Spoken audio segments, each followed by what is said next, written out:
So I just finished, either this week or last week, Houseofthespirits by Isabelallende, and this is the start of a series where I reread books that I was assigned in high school, and as a 30-year-old woman now realized that apparently I was dumb as a bag of rocks at the time because I didn't understand any of the themes when I first read this book, but now that I have read it and am seeing more of the themes, truly one of the best books I've ever read. The writing is breathtaking. I would give 5 out of 5 or 10 out of 10. With that said, if you want to read this book, there are some themes in it, and I will put them above, that are extremely hard to read. So if any of these are something that are too much for you, totally understand. And all of these things... And all of these themes are perpetuated mostly by a singular person who is the bane of my existence in this book. If I could run him over with my car and then bring him back to life and reverse my car back over him, I would do that. I've never disliked a character this much in my entire life. I can't even tell if that's an exaggeration.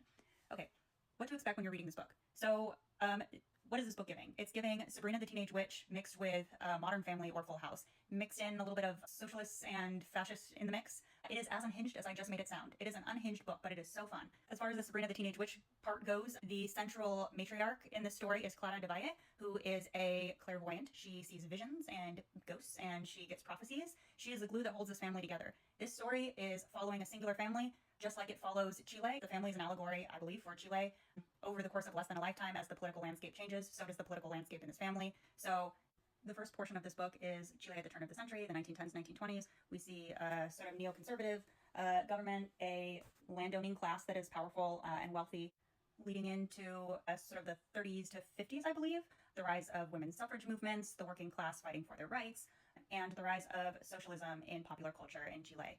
The family grows throughout the story, and a lot of them end up fighting between these factions, conservatism versus socialism. And finally, the end of the book is towards the 70s when the socialist leader gets elected into power, and then there is a violent right-wing fascist military coup that ousts him.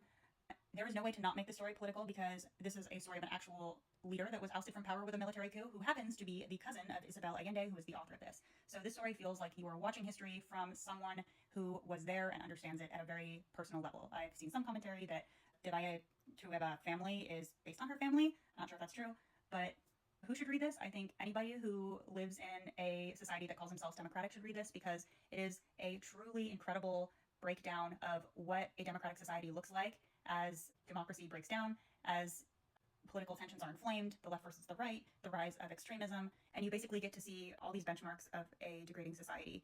This is a very interesting read, a very challenging read, but again, some of the most beautiful writing that I've ever read. If anybody has any books that are similar to this in that they are magical realism, please drop them in the comments below because I realize now that this is one of my favorite genres of literature. I think it's such an interesting, beautiful read. So if you have not read The House of the Spirits by Isabelallende, highly recommend. Okay, bye.